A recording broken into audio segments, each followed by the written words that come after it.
Hi friends, ఎలా ఉన్నారు? Welcome to our channel Parvathi Muchchat. మనలో చాలా మంది డబ్బు సంపాదించడానికి పొద్దున్నుంచి రాత్రి వరకు కష్టపడుతూనే ఉంటారు. అయినా కూడా వారికి కావలసిన డబ్బు సమకూరదు. ఆర్థిక సమస్యలు ప్రతి ఒక్కరికి ఉంటాయి. అలాంటి వారు ఆదివారం ఈ నివారణ చర్యలు చేసి చూడండి. లక్ష్మీదేవి అనుగ్రహం కలుగుతుంది. ఆదివారం ఉదయం స్నానం చేసిన వెంటనే సూర్య భగవానుడికి అర్ఘ్యాన్ని సమర్పించండి. అర్ఘ్యం సమర్పించే నీటిలోని కొంచెం పసుపు, కుంకుమ, నువ్వులను వెయ్యండి. ఓం సూర్య దేవాయ నమః అని పఠిస్తూ నారాయణమూర్తికి అర్ఘ్యం సమర్పించండి. ఇలా చేయడం ద్వారా లక్ష్మీదేవి అనుగ్రహాన్ని పొందొచ్చు. ఇంటి సభ్యులందరూ కలిసి పూజ ఎలా చెయ్యాలి? ఆదివారం సూర్య భగవానుడి రోజుగా భావిస్తారు. అంతేకాకుండా ఈ రోజున గణపతి దేవుణ్ణి పూజించడం వల్ల మంచి జరుగుతుందని, ఇంట్లోని వారందరూ కలిసి మీ పూజ గదిలో దీపం వెలిగించి పూజలు చేస్తే విశేష ఫలం లభిస్తుంది. ఈ పూజ వల్ల గణపతి దేవుడు ప్రసన్నమవుతాడు. అలాగే లక్ష్మీదేవి తన భక్తుల ఆర్థిక స్థితిని మెరుగుపరుస్తుంది. ఆదివారం సూర్య భగవానుని రోజు కనుక ఈ రోజున సూర్య భగవాన్ని ప్రధానంగా పూజించాలి. సూర్యోదయ సమయంలో సూర్య నమస్కారం చేస్తూ ఆదిత్య హృదయ స్తోత్రాన్ని పఠించడం వల్ల ఇంట్లో నెగటివ్ ఎనర్జీ తొలగిపోయి సుఖ సంతోషాలతో సిరి సంపదలతో ఉంటారు. మాతా గాయత్రిని పూజించడం వల్ల ఆర్థిక ఇబ్బందులు తీరిపోతాయి.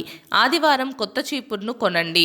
ఈ చీపురుతో ఇంటి మొత్తం శుభ్రం చెయ్యండి. ఇలా చేయడం వల్ల లక్ష్మీదేవి ఇంట్లో ఐశ్వర్యాన్ని నింపుతుంది. అదే సమయంలో ఇంటి నుండి పాత చీపురును పడేయాల్సి వస్తే ఆదివారం రోజున పొరపాటును కూడా పడేయకండి. ఇలా చేయడం వల్ల మీ ఇంట్లో డబ్బుకు ఇబ్బందులు కలుగుతాయి. ఇలా చేయడం వలన ఆ ఇంట్లో డబ్బులకు ఇబ్బందులు, కష్టాలు ఏర్పడే అవకాశం ఉంది. మా వీడియోస్ కనుక మీకు నచ్చినట్టయితే మా ఛానల్ని లైక్ చేయండి, షేర్ చేయండి, అలాగే సబ్స్క్రైబ్ చేసుకోవడం మాత్రం అస్సలు మర్చిపోకండి. మరిన్ని ఇలాంటి వీడియోస్ కోసం మా ఛానల్ని ఫాలో అవ్వండి.